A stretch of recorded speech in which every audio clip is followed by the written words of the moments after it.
And we're live Yay. on Facebook in the Amplified group and on LinkedIn and YouTube. We are live. So I'll be looking for people who are tuning in, and hopefully people leave us some comments. And we can engage in some conversation. Today, I am joined once again by the beautiful Jennifer Oppelt. Hello. We are here this time to talk about effective leadership. Last time we talked about OKRs and goal setting. This week we're talking about leadership and what that looks like, some of the key elements of great leaders. And next 2 weeks from now, we'll be talking about team communication.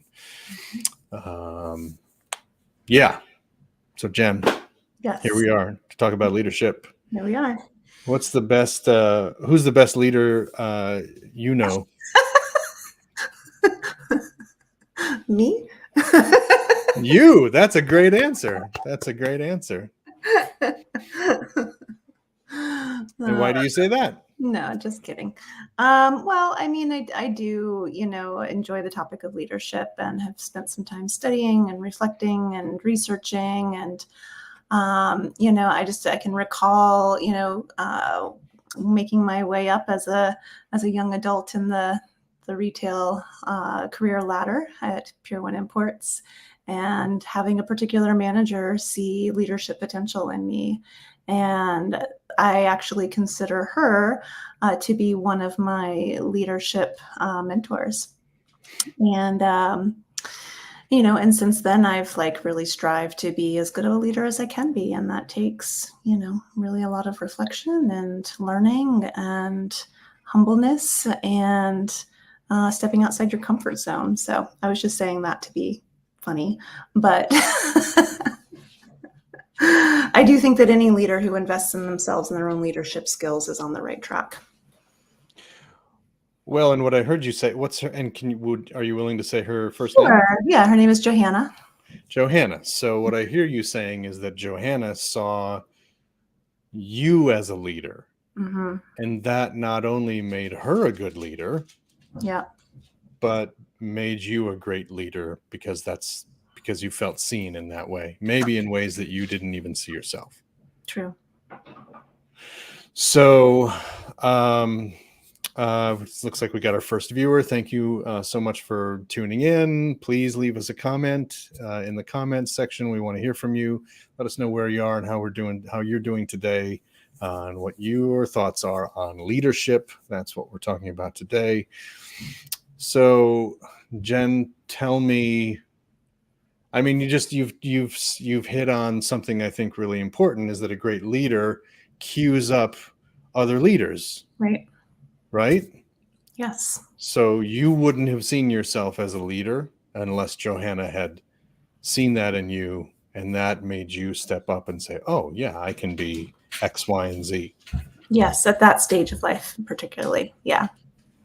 Yeah. And what would you say some of the... I'm going to close the door. Our dog just opened the door, which yes, there's some echo. 1 second. Yes. For those tuning in and seeing the brick wall here on my side and the brick wall on Jen's side, that's the same wall. That's our fireplace. And yes, Bowie likes to come between the rooms and open the door. I'm back. So yeah. So what, as you were a burgeoning leader, what were some of the first things that you felt you needed to do then? Oh, if I'm a leader, then I need to X and Y, right? Yeah. I mean, one thing was to find my leadership voice in the way of leading meetings and feeling confident having those, that role, in a meeting to lead and tell my team what we were looking at. I had a particular focus at that point in visual merchandising. So it was kind of up to me to understand the visual merchandising plans and communicate them to the team and get a small group together to execute on those. So just finding my voice that I knew what I was talking about to start with was a big one.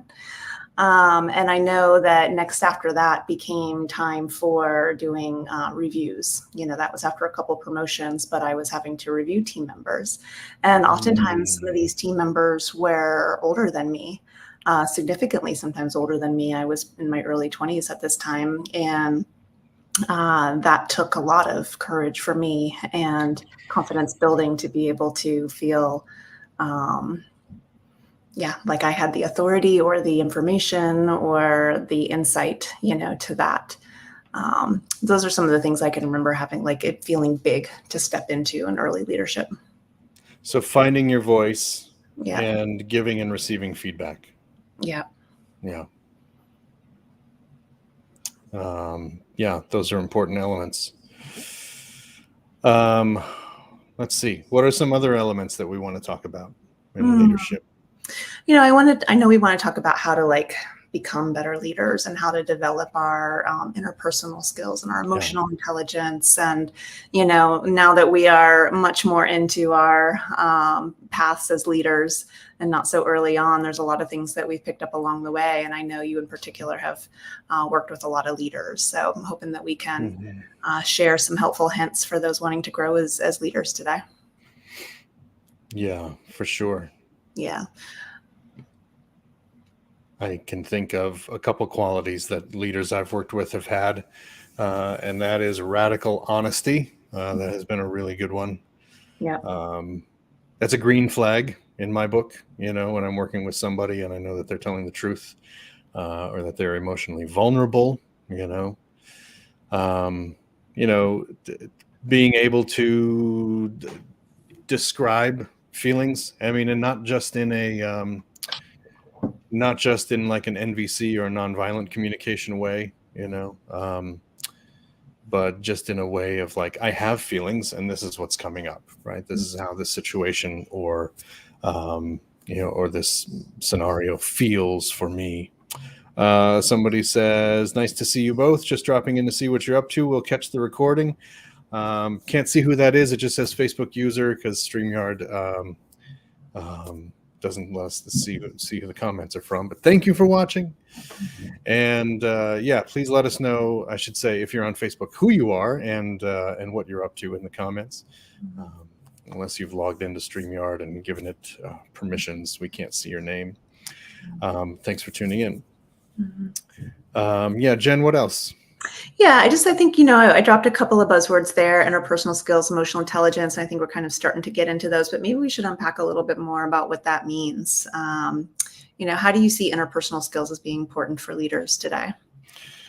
Interpersonal skills. I mean, what you're leading is people, right? You're not leading cattle. You're not leading, inanimate objects. So I think just inherently as a leader of people, you need to have the skills to show up as a human being, with a little bit of empathy and directness and vulnerability and trustworthiness, right? As well as trust.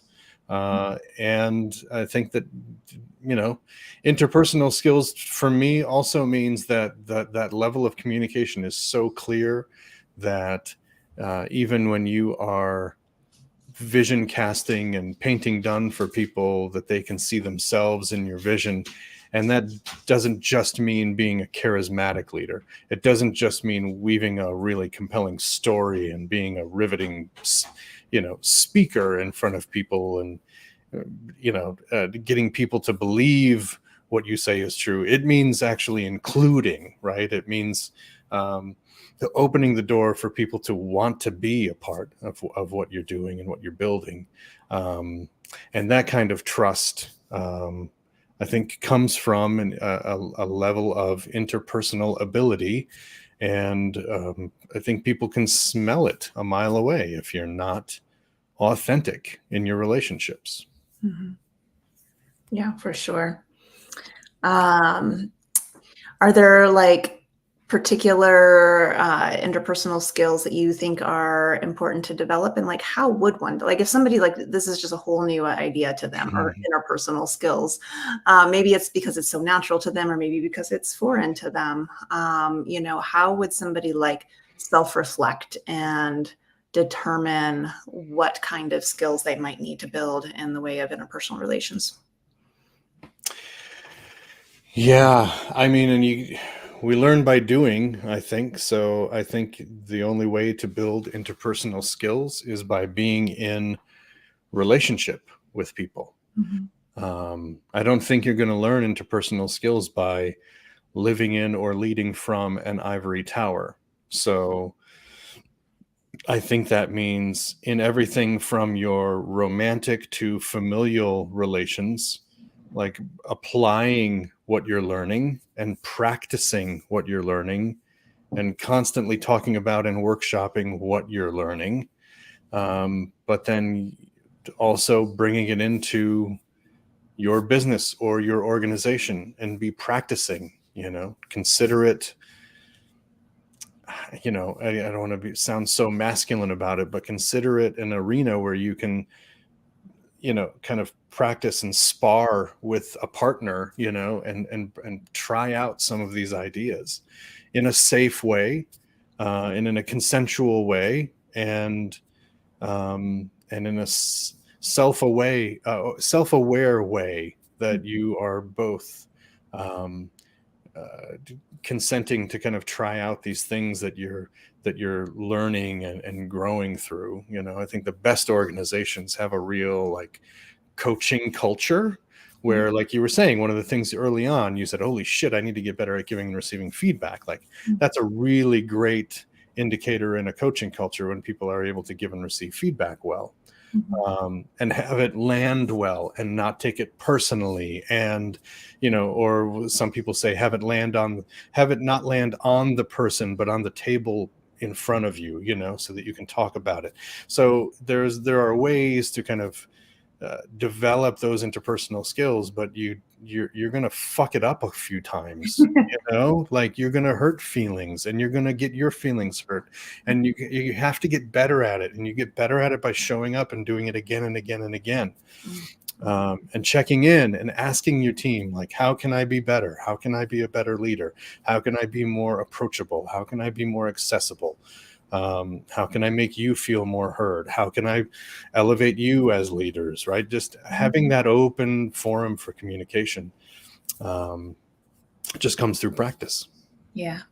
One thing that's coming up for me around that is, that practice. And one of the ways I've seen be really effective, even for very new leaders and managers, is to have a in-place cadence of check-ins. So you have that check-in, say once a week for 30 minutes, and that check-in is not about what's on your to-do list. That check-in is about how you're doing, what you need to succeed around here. What kind of challenges are you experiencing, as much as you want to share personal or at work? And I think without that meeting on the calendar, though, it's really hard to practice those interpersonal skills, because then it may seem forced. Or it may seem like, okay, you're waiting all year to tell me what you really think about me, And so when we have things like check-ins or stand-ups where people are encouraged to, share about things, about wins, challenges, obstacles, successes, things that they're dealing with on a day-to-day basis, I think we just get the opportunity to practice so much more on those interpersonal skills, because it's built in to our cadence. Yeah, I remember I was coaching somebody one time, and to start a cadence just like the one you're describing, and I think I remember their concern being like, well, how do I even frame this? Like, I've never done this before. Isn't this going to feel weird? Isn't it going to be like, it was almost like a catch-22. He was like, isn't this going to feel forced if I say, let's sit down just so we can talk about these things, right? If I've never done this before, isn't this going to feel like it's coming out of the blue, And I remember just saying, like, just advising him to just be honest, like, hey, I'm wanting to get better at a leader. I'm going to try this thing out, I'm going to have, we'll start with this rhythm. And if that, whenever it doesn't feel right, well, we can change it. It can be monthly if we want or whatever, but Mhm. just to start it, just to test it out, and to be open and honest about his motives, because I think the culture was a little guarded, and when your manager wants to like have regular check-ins, like I think in a culture like that, you're like, oh shit, am I on the chopping block? Am Right. I on probation? If you're not told the story, your brain will fill in the pieces of the story. So Yeah. I told him, just be honest. Like I would tell him, I want to get better. So I want to get in a room with you and just kind of give and receive some feedback for a while. I'm working a muscle personally as a manager, as a leader. And, if you're willing to help me do that, this will help us be better as a team too. It'll open up communication. Yeah. But Yeah. it can feel awkward and forced if all of a sudden you're introducing a higher level of communication than you had before. Without that transparency, that vulnerability, and I think that's the key there, and that's what builds the emotional intelligence part of it, or the emotional safety part of it, rather, where people aren't wondering what the motive is around these sudden 30-minute meetings on my calendar, and they make up a story about it and worry. When you have the kind of transparency that comes with the leader who's willing to be vulnerable enough to say, I have something to work on, I think there's a lot of magic that can happen there. Yeah. Mm. Yeah, and I think it's modeling too. It's the other for the team too, in a systemic way. Mm-hmm. If that situation happened with one person on your team, and you were only open and honest with that one person that you had a regular stand up with, then the rest of the team might look at that closed office door and say, why is John going in that office once a week? Like, what's going on, right? But if you're open and honest with your entire team, Mm-hmm. and have a similar rhythm or maybe different rhythms with them, and they know that you're working on a muscle, they know that you want to be better, they know that you've got room to improve, you're modeling dynamic leadership, you're modeling adaptive you know adaptive sense of self, you're modeling growth, and all of that can, people can giggle all they want and like, oh, my manager's on a new self-help kick or whatever the fuck, right? But you're modeling that for them, so the next time their direct report comes around, they're more likely to say, okay, well, what went wrong, and how might I do better, and what part did I have to play in that? Or, instead of keeping it a closed system, just having it open and honest and accessible to everybody not only provides the mechanism for it to be effective, right, and for it to work for everybody, but you're actually modeling that behavior for the entire team. And I think that's important. That's another green flag for me, is that when the leaders want to have a culture of growth, or a coaching culture, or a culture of innovation, or whatever, like they want it to feel throughout, that's always a good sign for me. It's not in closed doors or closets down the hall.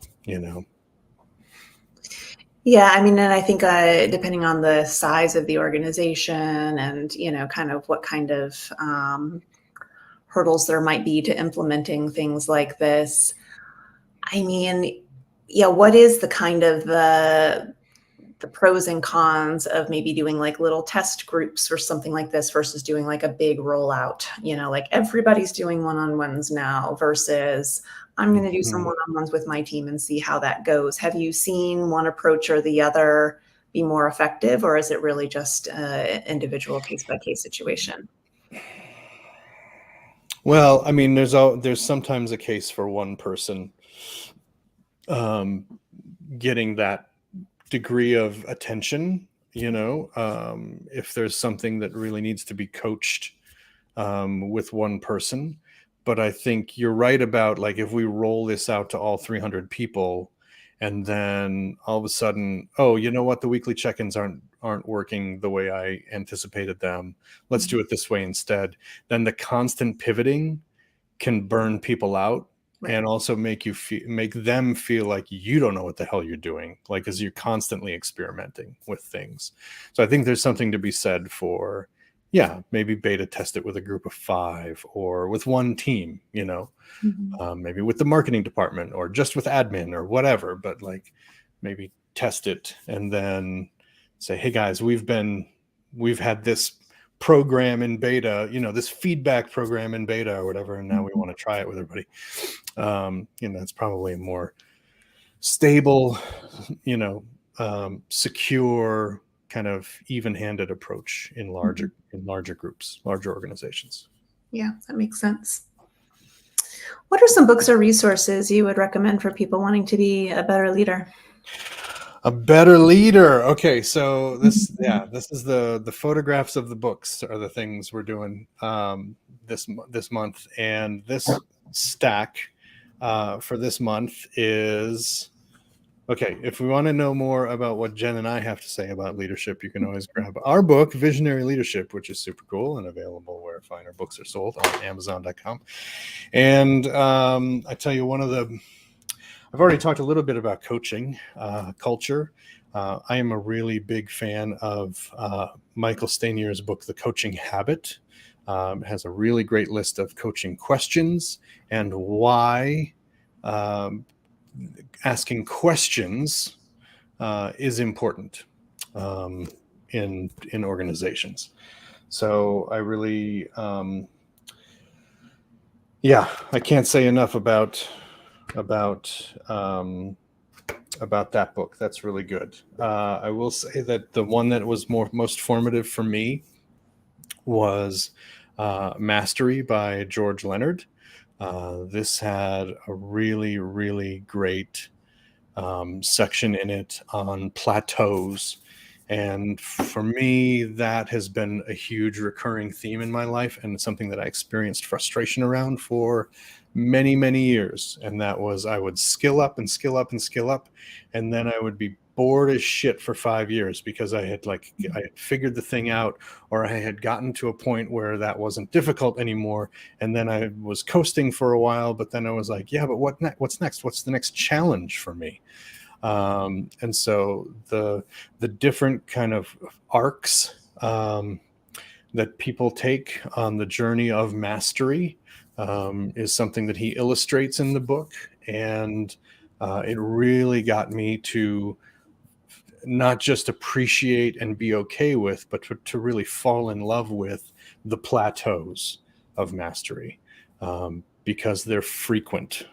Especially for those of us who are like doing constant work, we're constantly learning and reading books and listening to podcasts and being in communities of practice and wanting to try new things on.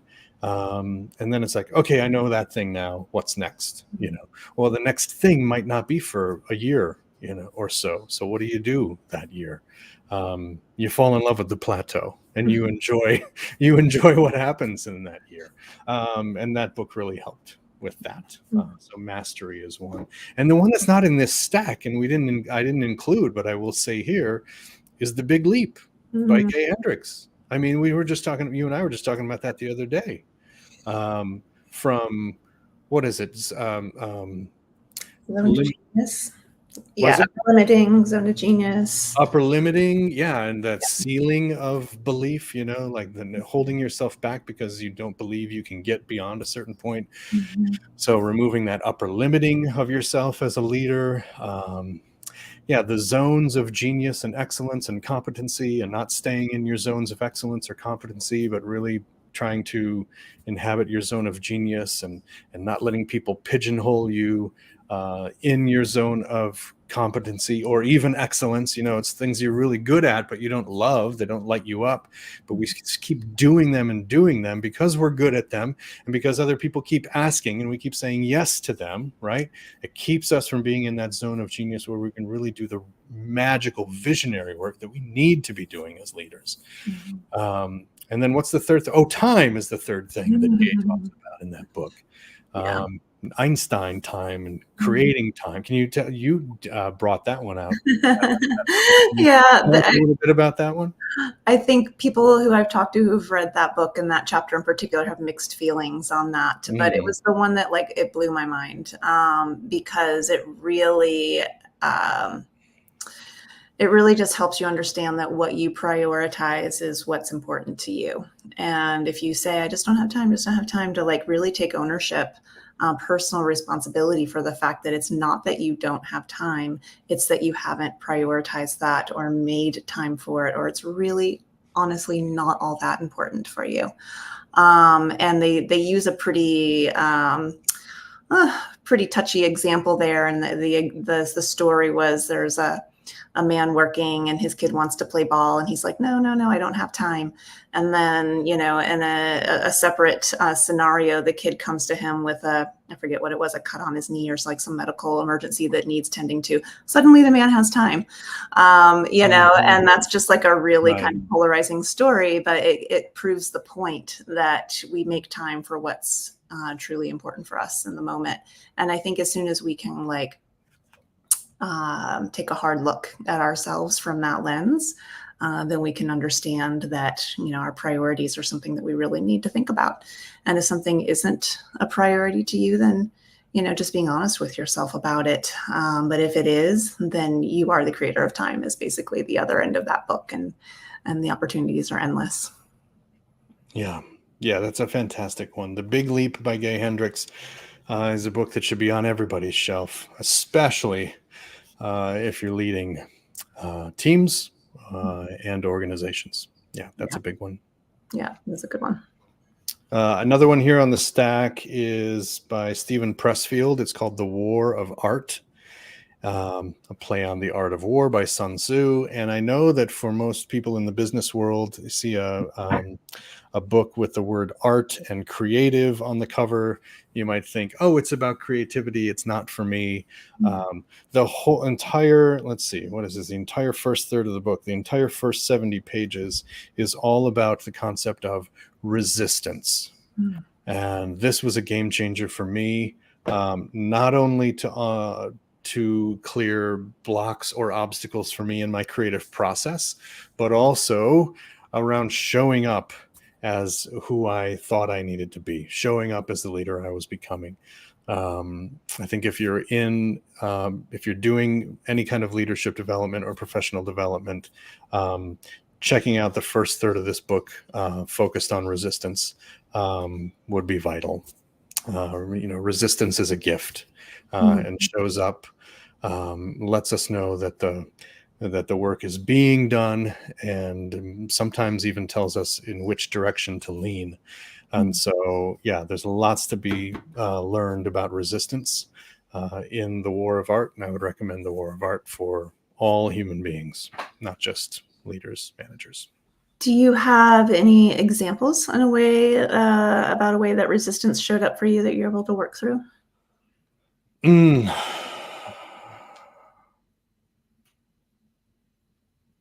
Well, it's not work related, but I can. The most glaring example that's coming to mind right now is that when I was on my path to ordination in a certain spiritual tradition that I won't mention, but I was I was training to become a minister, and I was offered the opportunity to be a chaplain. And the concept of prayer was just not something I wanted anything to do with. I just didn't want, I didn't want to pray for myself. I didn't want to pray for other people. I didn't want other people praying for me. I just was, nope, I don't want any part of it. And I took that allergy home with me and I sat with it. And what I might say now is that I prayed about it, ironically enough. And but yeah, sat with it, meditated on it, contemplated it, and considered why I was pushing back so hard on the idea, and realized that it was something that I needed to learn more about. That my blocks toward it were saying more about me than they were saying about the practice, or my understanding of the practice. And so I came back probably a week later with a yes, and I joined the chaplaincy, and I served as a prayer chaplain for 3 years, and praying with that community and for that community, and rewiring my brain to think about prayer differently, like not just in a like, oh, please, please, please help, some outside being to intervene. Like that's, I think what most people think of when they think of prayer. But actually thinking about it in different terms, and embodying it in a much different practice that could look like silence or movement, or banging on a drum, or you name it. But holding a prayerful space for people. And the other thing too, that chaplaincy helped me as a coach. I before then really just wanted to give advice and fix, and dive in very codependent ways and help other people fix their problems. But as a chaplain, you can't do that. Like that's literally off the table. Like it's against the rules. You can't get involved. You can't fix. You can't give direct advice. You simply pray for someone. You simply sit and pray with them for this or something better, and that's all you do. And so I think as a coach, then years later, there was already a muscle built in to be like, this isn't my fucking problem to fix, right? But I'm showing up with somebody on their journey, holding space. I see them as somebody so much greater than where they are right now. I see the potential, and I know that they are the one to solve that problem, that they have the tools, they are resourced enough, and they have the tools and the ability to dig themselves out of this hole. And I'm going to hold that vision for them. And so as a coach, then I have a series of questions I can ask to somebody who's in a hole, right? And as a chaplain, doing that just kind of prepared me for that practice. And so I think that's the biggest example for me, as like, oh my God, no, there's no fucking way I'm going to do that or be that thing or be that guy. I'm not that guy. Don't look at me. I'm not the guy. Only to 7 days later, kind of emerge and say, you know what, I'm willing to let down my resistance to this idea and learn more about what this might mean. And it really changed my life. It really did, for the better. I can see that now, and I can remember that time and the way that you kind of mold around that decision. But what I'm hearing now, especially you recapping it in this conversation in this way, in this context, which is a little different, is that really was a primer for you in building interpersonal skills and emotional intelligence. And you mentioned vision and being able to see a vision.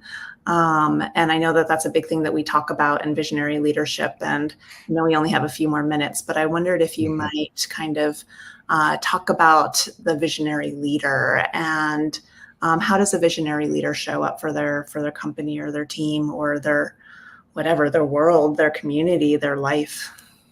Yeah. I mean, in the book, we talk about the spatial dimensions of leadership, the idea that, I'm going to be maybe leading from the front, and I'm out front with the flag, and I'm, leading the charge, and I've got the bullhorn, and I'm, everybody's following me, and I'm on my horse in battle, and everybody's rushing behind. I'm first through the door, right?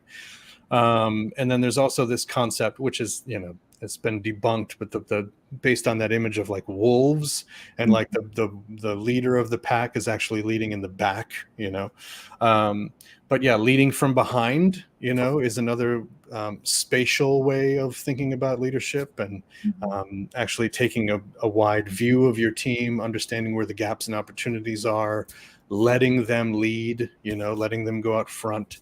And being there to support, and being able to clear obstacles from them, but leading from behind, leading side by side, leading with your team, being there to hold their hand, be with them, coaching them, supporting them directly, giving them a sense that you're walking in lockstep with them along the way.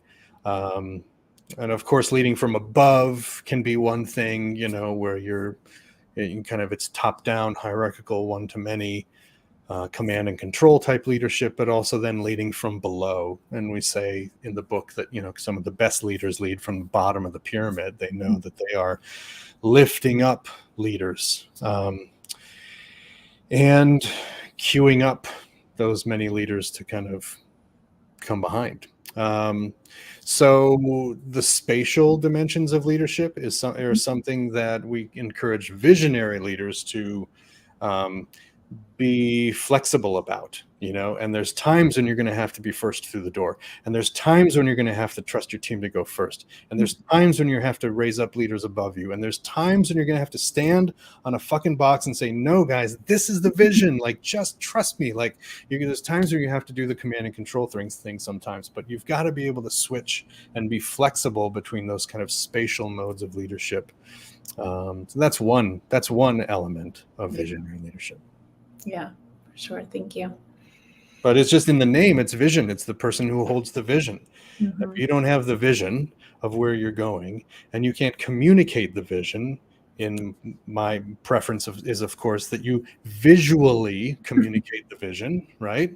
To your team through imagery, not just words. You draw them a map, a road map. Yes. Paint them a picture of where you're going, and then thirdly, invite them into that vision. Make sure that they are included and invited into that vision.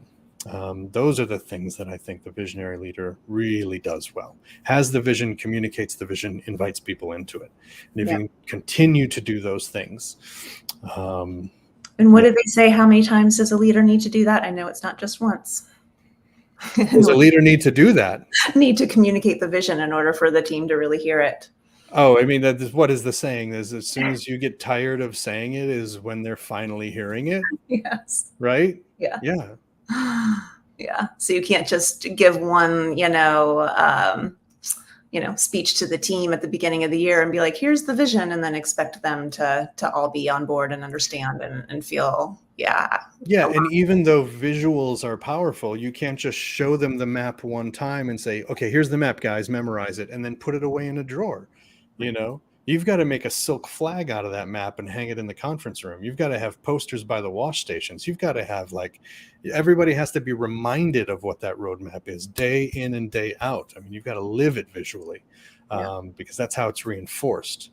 And again, once they're tired of seeing it is when they're finally getting the idea, when they're able to make jokes about it, and make light of it is when they finally understand it well enough to make light of it, so it's got to be reinforced with regularity. Absolutely. And that's culture building right there. Yeah. Mm-hmm. Well, good stuff. You have any other thoughts or questions or anything you want to wrap up with? Any messages to the leaders out there wondering how to be a better leader in 2024? Here, I'll do my little magic trick at the end here. This is my final message for everybody today. If you have questions about coaching, or team coaching, or executive coaching, or team building, or leadership development, professional development, if you think the things we've talked about are something that your leaders need to be to be aware of or need help with, we've got a great team here that can provide all of those things. Just visit the website, shoot us an email, set up a discovery call, quick 30 minutes, and we'll see if we're a good fit. Great. Thank you so much. Yeah, thank you for hanging out this morning with me. And looks like we've had a couple people watching on Facebook and LinkedIn and YouTube. Thank you, everybody, for tuning in. Please leave us a comment, even if you're watching the replay, and let us know what your thoughts are on effective leadership. What do you think makes an effective leader? What qualities do you look for in leaders that you are following or working for? Or better yet, what are the qualities or attributes that you are trying to develop in yourself as you are becoming that future leader yourself? We want to hear from you guys. All right. Thanks, Jen. Thank you. See you in a couple of weeks. We'll talk about teams. All right. Bye. Bye.